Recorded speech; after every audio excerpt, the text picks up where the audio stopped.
My brain is actively broken when it comes to movies. I'm really susceptible to falling for hype, and additionally, I've spent way too much time focusing on how effects are made, how to film shit in a unique way, and how to edit video and audio effects. This has reached the point of movies becoming assemblages of their pieces rather than actual whole things in my mind. So if something has really pretty pieces, my brain will go, well, these are pretty pieces, so it's well made, and therefore it's a good movie.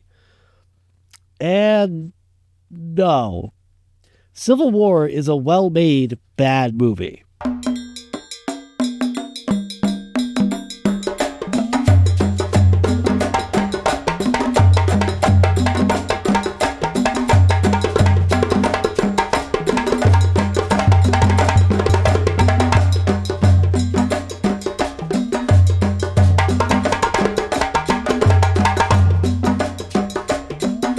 There's some interesting themes here. The inadvertent transfer of trauma to the next generation, the place of photojournalism in modern war, a movie that is ostensibly set during a war but not focused on warfare. And it's made with some genuinely well-done pieces. I'd love to sit here and say this is just a case of pretty set dressing that's a bad movie with good pieces and move on. Hell, if that was the case, I'd just put a Twitter thread together about this mess of a movie with fun pieces, pretentiously clap my hands together, and be done. The problem is that the competent aspects of this film are specifically designed to mask both the familiar and unfamiliar tastes of poison. And if you're either consuming this repeatedly or consuming this as background noise, it will go down the same way that any other bad set-piece action movie would. But this isn't just a war bad movie. This is an attempt to say that any form of resistance that isn't government approved is only morally comparable to the needless fighting of the First World War or the terror for terror's own sake of groups like Daesh. It is an extremely liberal take on war, in particular the concept of resisting the state.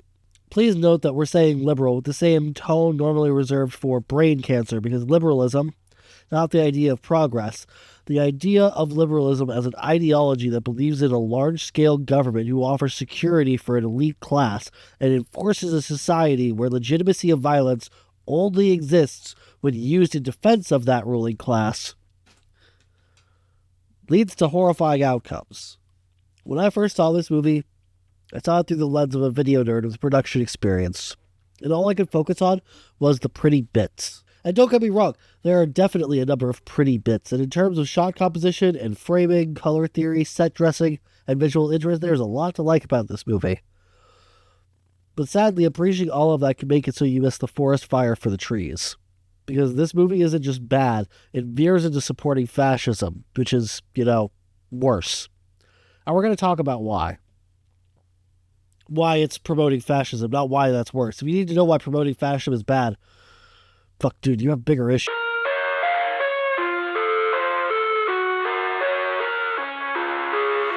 It's pretty. What, I have to actually explain? Okay, fine. It's full of pretty shots, pretty moments, and things that if you're into filmmaking or editing will make you go, oh, that was cool. It's paced chaotically in places that should feel like chaos. There's some smack-in-the-face style editing choices and key moments that would hit if you cared about the characters. The soundtrack has a few bangers included in it. The cameras are used as a literary device, and as a film and photo geek, I genuinely appreciated that. Jesse's cameras are arguably a character in themselves and part of the plot. They're called out repeatedly. FE2s. You don't see them around much. Details about the universe come through while they talk waiting for film to develop. We see key moments of the action as still photos, and the key moment of the film's trauma transfer arc is told through the cameras. Lee is shot for reasons, put a pin in that, we'll come back to it, and Jesse captures photos of it as it happens, not intentionally, but because of a mechanical device on the bottom of the camera called an auto advance, old photojournalism tech from before modern cameras. There's also this interesting photographic visual effect that is used as a story device, a sort of bloom effect that makes all of the colors float, the technical name for which is intentional overexposure. Lee's whole story is she is specifically not dealing with the trauma she picked up from a life of rushing into violent conflicts in order to neutrally capture what happened. intentionally overexposing herself to the trauma. And when she is feeling that, she gets the effect on her. Jesse's arc is about trauma transferring to future generations, and having the overexposed effect transferred to her is good storytelling. In fact, of the good parts of this movie, Jesse stands out as the best written and far and away the most fleshed out character of anyone on screen for more than 5 minutes. She starts the movie naive to reality, showing up to a protest without any non-photography gear, and getting hit in the face by a cop. Lee gives Jesse a press jacket, but a suicide bomber goes off and Lee takes pictures of the carnage. Jesse takes a photo of her hero doing the work. Later that night, she tries to give the press jacket back and is told by Lee to keep it. And buy a helmet and some Kevlar, okay? Jessie sneaks her way onto the trip to the front lines that Lee is taking. At a gas station, she sees people being tortured up close and, in her own words, I didn't take a single photo. I didn't even remember I had cameras on me. Like, oh my God, like... And Lee yells at her for being traumatized. Lee, what the fuck? They pause at the ruins of a once proud J.C. Penney to unpack Lee's bullshit and establish Lee would take a picture of Jessie as she died. They stay overnight some distance from a fight. Ostensibly one side is U.S. forces. Well, again, we'll come back to that. Jessie takes photos and is back in the work.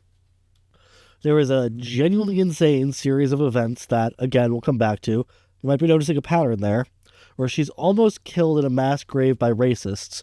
She says she feels incredibly alive because she nearly died, and the purposeful overexposure effect covers her for the first time.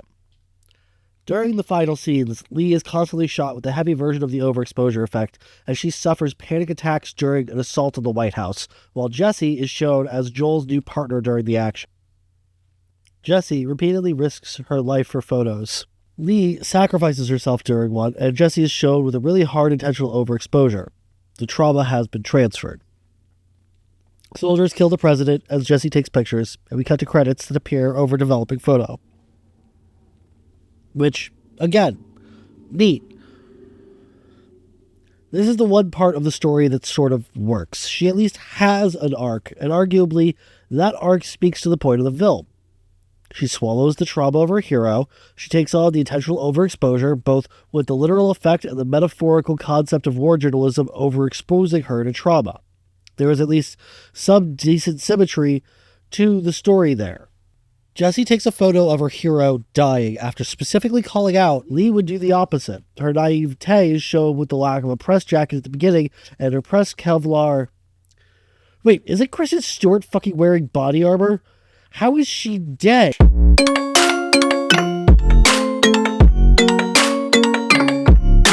Civil War is a bad movie.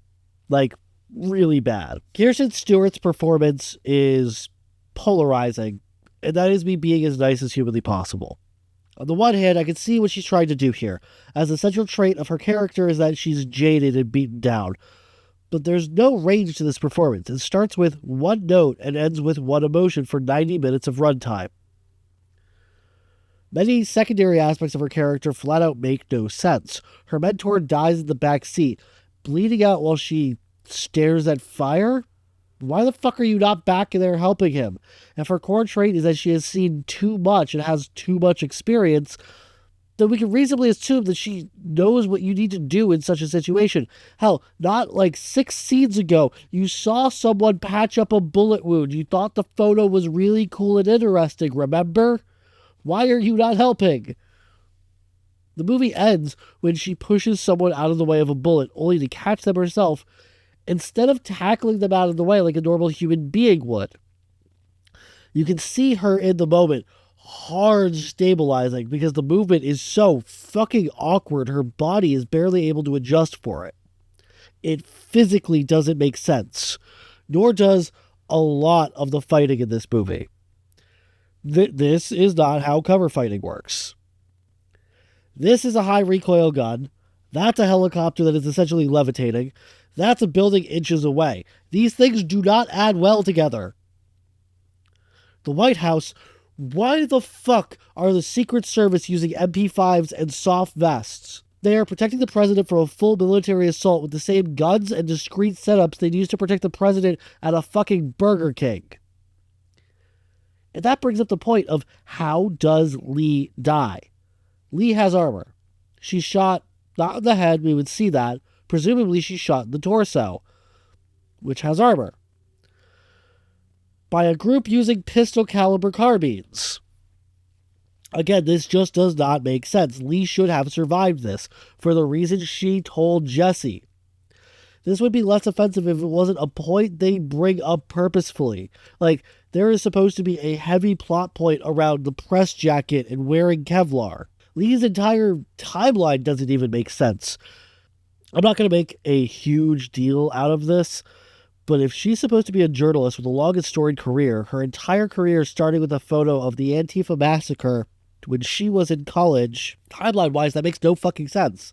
That's, we see her taking photos of 80s-styled civil wars, necklacing and all, and was her degree in fucking time travel? And despite this ostensibly being a meaningful journey, I had to, do actual work to figure out the path that is taken because the set pieces are so meaningless and would be so easily interchangeable. You can't even follow the journey in this journey movie. They start in New York. The gas station scene was in New Jersey. Yet another thing we'll come back to, but for a second, just fucking look at this guy. This is the tactical equivalent of Randall from Clerks. The college is supposed to be Penn State, I think. It's so generic that it could be any state college. They then head to West Virginia. Then they head to Charlottesville, and then the rest of the movie is in D.C. But that's the thing. None of that matters. The story's entire set could be rearranged randomly and have zero impact on the plot. Worse than that, none of the characters grow or change really, and in a movie that is ostensibly about being near war but focused on the interpersonal adventure or character drama that is the ultimate death knell. There's no story to this character story. No arcs are fulfilled. Closest you get is Jesse, and even that is thin. Lee goes from traumatized to traumatized to traumatized to very dead. There's no real arc there. Joel goes from drunken but lovable asshole to drunken but lovable asshole. And Sam is less a full character and more a humanized representation of the New York Times, with essentially one note throughout the film until he dies. Very New York Times. There is no character development. They don't grow and they don't change. I had to watch the movie 30 times to realize the random brightly colored graffiti on the wall of the college is supposed to spell NPA and reference the people fighting were a part of the New People's Army. Who are the New People's Army? Exactly. They aren't even fucking mentioned by name in the movie. They're referred to as Portland Maoists in throwaway comments, but they're actually supposed to be reaching through the U.S. The spray-painted hair the snipers have, it's the same colors. They're also supposed to be from the NPA, or at least they're considered the NPA's allies, but they don't fucking say it. Actually, they kind of skip all of the politics. Almost like that's intentional. Fire spreading all around my room. My world's so bright, it's hard to breathe, but that's alright. Hush. Photojournalism doesn't quite exist in the real world like it does in Civil War, because the incentives around it have shifted in a digital era. Alana McLaughlin said it best in a recent, at the time of the original writing, this one took a while, sorry y'all, podcast about the movie we did together. If you're in the middle of a war where you live and you have a cell phone, congratulations, you're a war journal. Don't get me wrong, there is the sub-use for modern photojournalism to be embedded with various militaries taking pictures or to go to war zones. But it's worth noting that basically every military has stopped doing it as much as humanly possible. They'll take photojournalists to get photos, sure, but they stage every detail they possibly can. None of what these photojournalists embedded with the military capture are really war as much as they are one side's propaganda. The best war journalists on the ground in Gaza grew up there and took on the career out of necessity rather than choice. Same thing with Ukraine, Myanmar, Sudan. The best examples are people who just live there already. These are real situations, and the best coverage is going to come from people who understand the groups on the ground in a real and lived way. This movie goes out of its way to highlight the groups involved won't be understood by you or really by the filmmakers. The very idea that we need to send wealthy white people who went to liberal arts colleges to get pretty pictures of conflict zones for anyone to care about the conflict isn't only inaccurate, but the people who do that style of photography now are milking human misery in order to generate clout. Needless to say, we are not in the days of the 1968 Saigon execution photograph. Frequently, these kinds of reporters are not actually there for you to care. They are there for you to seem like you care. It's an attempt to make privileged people from the imperial core insert themselves into situations where they aren't needed to take pictures and make that seem as noble as the insurgents who are fighting for their home and survival, if not somehow more noble. And that's really because I want to go back to something I said above. A bomb goes off in New York City at a protest. We're discussing a fucking water protest where there are babies and mothers and desperate people, and Lee's immediate response is start taking pictures. There are people dying around her. There are people, children bleeding out that if she were to stop taking pictures, she could possibly keep alive. But no, the important thing, the work, is not doing good for her community. It's not helping. It's needless documentation of people as they are dying. I misspoke a couple of times earlier purposefully because I said that Lee is doing the work and Jesse gets, quote, back to the work. And if we're honest with ourselves, that is not the work. That is very much not the work. That is self-aggrandizing. That is, in the most literal way, taking other people's pain and making art out of it. It feels wildly exploitative in the worst way possible. It's barely a step above yellow journalism and serves as a way for wealthy and powerful people to pretend like they use their wealth and power for good when they're just making themselves feel better. Especially when the film seems to go out of its way to refuse context. You cannot separate politics and war, and doing so inherently ignores why the conflicts happened in the first place in order to figure wag about how bad they were to have happened, which, if one side is pushing a horrifying status quo while another is violently resisting it, figure wagging at the fight is inherently picking a side. Worse, it's picking a side while pretending to remain neutral. There's an important point the movie purposefully skips past making, thinking it's being clever, while actually highlighting how liberal and amoral the core of the movie is. That's the Jesse Plemons, "What kind of American are you?" scene. Possibly the only scene you know about if you haven't seen the movie in the first place. It is implied that Mr. Red Dot with red sunglasses and his white supremacist friends are from a National Guard unit. The uniforms, the FDE trucks, the M4 with the latest armament and AOTech, the Oshkosh vehicle that nearly hits Lee at the beginning, there is a lot of evidence that they are either Army or National Guard. And it's easy to pretend like that's a rogue National Guard unit, that the United States wouldn't have its forces cleanse communities. But they're bringing drugs. These aren't people. These are animals. They're bringing crime. That we will root out the communists, Marxists, fascists, and the radical left thugs that live like vermin within the confines of our country. They're rapists. I will launch the largest deportation program in American history. It's really, really hard to act like there's no possibility this was authorized or known about. So this is a movie which continuously hammers home the war bad message, goes out of its way to skip over piles of interpersonal conflict. And in the war that the movie is purposefully skipping over, an aspect of the conflict includes fucking ethnic cleansing. Many of the groups that are fighting are likely fighting because this is how they survive, or how their friends and neighbors and loved ones survive. We're here watching this abstraction of a journalist having a pseudo-philosophical existential crisis, while some part of this fight is about people's base-level survival. This is not just bad, this is flat out an attempt to make our absolute worst instincts around what a civil war is cement and foster. Yes, loss of civilian life is bad. Yes, we should not fight for trivial reasons, and during a war, the poorest and least able to defend themselves are the most hurt. Genocide and oppressive destruction is still worth fighting against. You know, it's almost hard to believe that needs saying still. Jeez, it's almost like...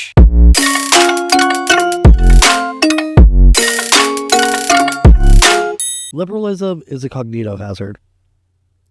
Cognitohazards are defined by the SCP writer team, where the specific term originates, as a form of information where mere recognition of the information is potentially dangerous to your psychological or physiological well-being. Originally, it was used in SCP articles as a concept of existential horror, appearing in the first 100 entries. SCP-096 is a humanoid creature that kills anyone who sees an image of SCP-096, making all photos of it cognitohazards. Merely seeing the photo puts you in danger. But the concept exists in reality as well. The McCulloch effect is a perfect example, discovered in the 1960s by Celeste McCulloch. The idea is that if you stare at certain patterns for long enough, you can break your brain, sort of. You can make it so, through observing those patterns, how you perceive color and shape is altered for months. Doing the prep for the effect will make it so black and white horizontal gratings will look pinkish, while vertical gratings will look greenish. The effect can last up to a couple months in the most extreme circumstances, and that's kind of what movies like this do. The idea that a large, all-powerful government, high above local communities, can fix your problems is not just a cognitohazard. It can offer tempting services and answers, and depending on the problems you care about, it's not wrong, at least not on every level, that they implement social solutions.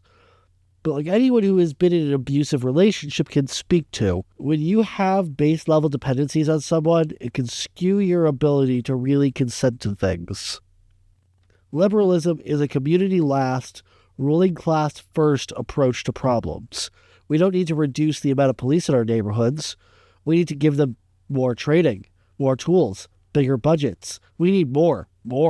Don't resist. Don't fight back. Nothing needs to change. Change is a bad thing if your government says it is. The interpersonal doesn't matter. Grabbing at each other is just what's always going to happen. Nothing will ever be improved. Fighting back is the problem. The framing here is explicit in that it wants everyone outside of the government to, at best, settle for pieces and grab at each other, because anything that moves past the crabs in a bucket mentality is bad for everyone. The problem is not that the water is boiling, and they know because they own the burner. There was a specific line from the podcast that kind of hard flipped me on this movie. I'm just going to put the clip right here. She's transferring her trauma to Jesse, and it ends with her dying and kind of fully passing on the disease, is the way I read that. She's not passing on the disease, she's passing the torch. Because there is a simple question with horrifying answers that comes from analyzing this movie. Are the main characters noble? Are they doing good work? Or are they reducing bloodshed to a mere abstraction, a commodity to be bought and sold, mere spectacle? Christ will not emerge from the spectacle of agony. Only an Ouroboros of human suffering will form. The spectacle of the dead is made into the fuel powering the machinery of the news media, ever turning to create a false consciousness of armchair activism. This movie is a liberal view on war, with the full understanding that liberalism is a cognitohazard to the viewer. We do best when we focus on our communities first, on the people. And in a movie whose entire reason for existing is to be about war, but focus on the people, they manage to skip past the people and the communities in order to focus on this privileged liberal view of how the universe should work. The focus on relatively privileged artists during a war isn't just accidental. It's narrative terrorism. It makes the idea of being an artist for the state somehow a noble and glorious piece of the work, and tricks people into thinking taking a picture of people bleeding out counts as helping them. This is the pinnacle of liberal relations to activism. Taking a photo of a man as he bleeds out without helping him. This is a black square on your Instagram. This is Brat Summer. This is AI art of Gaza. This is the society of the spectacle. Anyway, don't watch this movie, but do go over and sign up for my Patreon. I'm entirely supported by folks over there and viewers like you. Patreon is the best way to keep the channel going. Also, I do random video extras, and you get some behind-the-scenes info, and get to vote on future projects. Shout out to Violet Riley and Molly McAllister. Y'all fucking rock. If you want to get your name shouted out here, or maybe a message of some kind, join the shout-out gang on Patreon. Also, the writing process for this one was kind of complicated because my interaction with this movie was complicated. I started out, honestly, I am still unpacking my own liberalism and losing it piece by piece. I started out actually liking this movie. I was originally swept up with the clever filmmaking tricks and the fact that people I can't stand didn't like this movie for the exact wrong reasons. It took watching this movie with a lot of Farrell, Joku, Rosa, then discussing it on the Composting podcast to see it for what it was. That episode was referenced before. You should go check it out if you want to watch Alana McLaughlin, Joku, and Rosa gently guide my ass through the movie's pieces of not adding up to its whole by any measure. And then on top of that, Rosa took me asking her perspective on this episode and on her own rewrote it into something leagues better than it was before.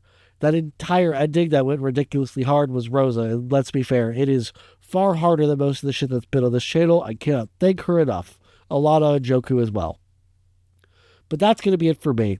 Thank you to everybody who tuned in for this one. The next one is either going to be a part 2 of a long-distance shooting, part 3 of the DIY MRE, a camo episode. There's a lot incoming. Stick around for it.